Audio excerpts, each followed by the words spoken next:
Afrique du Sud, il est fort possible de passer des semaines, voire des mois, sans jamais entendre parler de EPRM en anglais ou du MAEP en français. Et pourtant, le secrétariat de la structure est bien installé à Halfway House, Midrand 1685. Mise en place en mars 2003 à Abuja, dans le cadre du nouveau partenariat pour le développement de l'Afrique, le NEPAD. Le MAEP est un instrument d'auto-évaluation auquel adhèrent librement et volontairement les États membres de l'Union africaine. Il suffit pour cela de ratifier le protocole d'accord du MAEP, issu de la déclaration de l'Union africaine de Durban de juillet 2002. En voyage d'études à Johannesburg, les journalistes et créateurs de contenu des médias, boursiers de l'Union africaine, ont beaucoup appris de cet instrument primordial qui a pour but d'encourager l'adoption des politiques, normes et pratiques en vue de promouvoir la stabilité politique, une croissance économique élevée, un développement durable, une intégration économique sous-régionale et continentale accélérée. Il travaille sur la base des principes fondés sur la transparence, la responsabilité et l'absence de toute pression et manipulation politique ou diplomatique.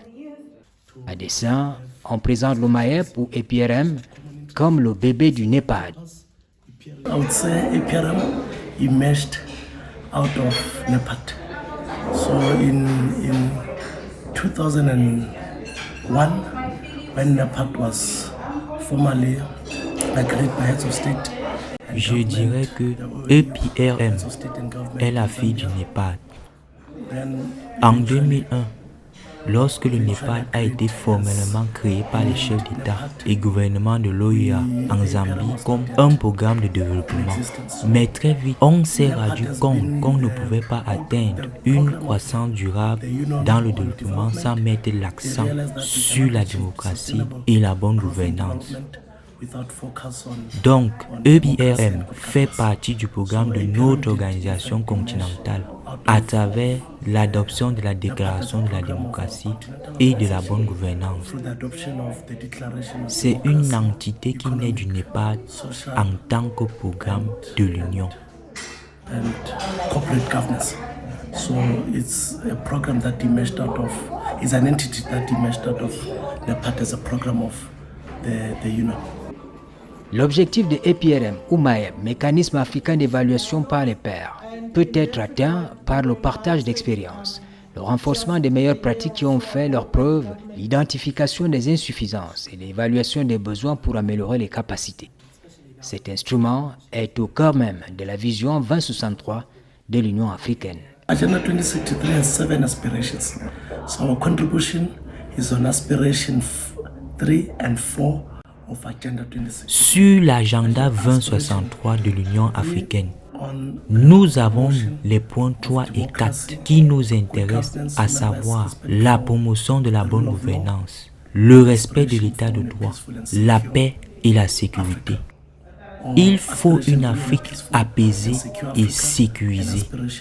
Nous nous focalisons sur ces points, les points 3 et 4.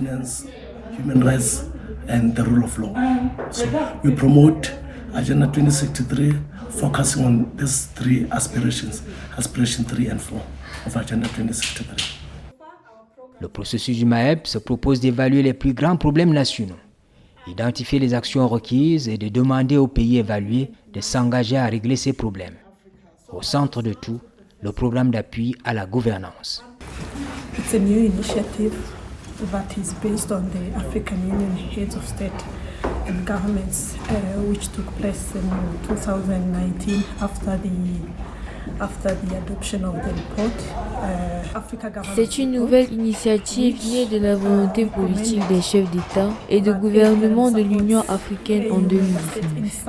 Après l'adoption du rapport sur la gouvernance qui indiquait que l'EPRM doit soutenir l'établissement dans les États des mécanismes pouvant développer sur une base régulière des plans nationaux de gouvernance.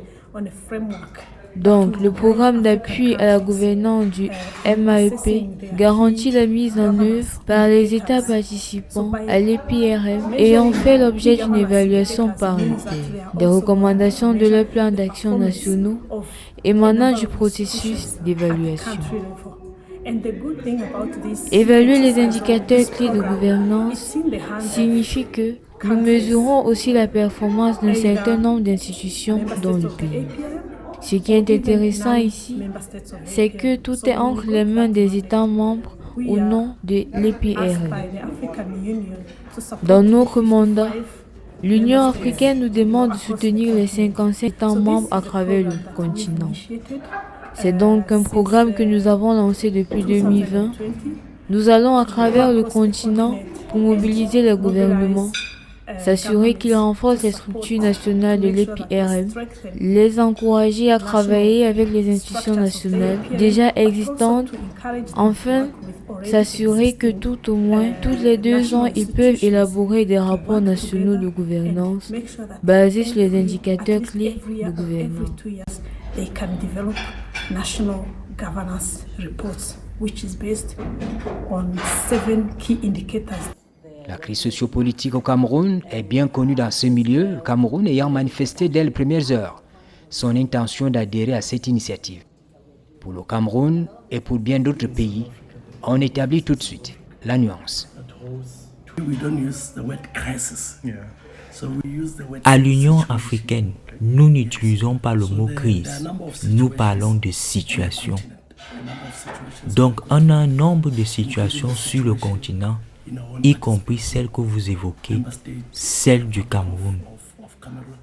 La question a été traitée dans le cadre du Conseil de paix et de sécurité, mandaté pour assurer la paix, la sécurité et la stabilité sur le continent. C'est l'organe qui a été créé pour faire face à toutes les situations sur le continent. Il répond devant l'Assemblée des chefs d'État. Il doit en être ainsi. Nous prenons des instructions venant du Conseil de paix et de sécurité, de l'Assemblée des chefs d'État et de gouvernement. Instructions and decisions taken by the PSC, taken by the Assembly of Heads of State and Government. Au regard des objectifs, des normes et des codes, on identifie 4 domaines principaux de l'évaluation du MAEP. La démocratie et la gouvernance politique, la gouvernance et la gestion économique, la gouvernance d'entreprise et le développement socio-économique. Des domaines qui intéressent particulièrement les États membres de l'Union africaine. I think the countries are starting to come on board. They are starting to come on board.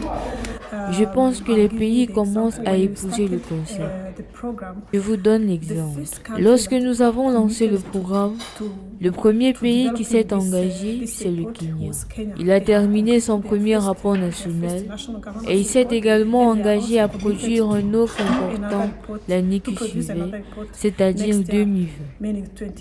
Alors, le deuxième, c'est le Sénégal, qui a reçu l'appui technique pour le développement du rapport. Le troisième, c'est Djibouti. Le quatrième, la Namibie. Et le cinquième, c'est la Côte d'Ivoire.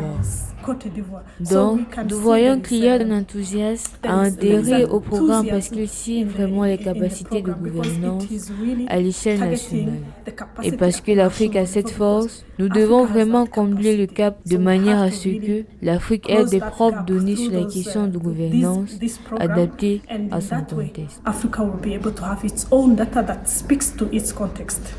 Pour la promotion de la paix, la sécurité et la stabilité du continent, au MAEP, on estime que l'architecture africaine de paix et de sécurité s'ordonne autour de structures, d'objectifs, de principes et de valeurs, ainsi que des processus décisionnels portant sur la prévention, la gestion et le règlement des crises sur le continent. No, with the current architectures and frameworks that have been put in place, avec l'architecture de paix et sécurité mise en place, la situation en Ukraine ne peut pas se produire en Afrique. On a l'architecture institutionnelle qui a ses piliers, dont le Conseil de paix et sécurité, le président de la Commission, le Conseil des sages. Ces piliers s'assurent qu'on n'aura jamais sur le continent le type de situation que nous vivons en Ukraine, en Europe.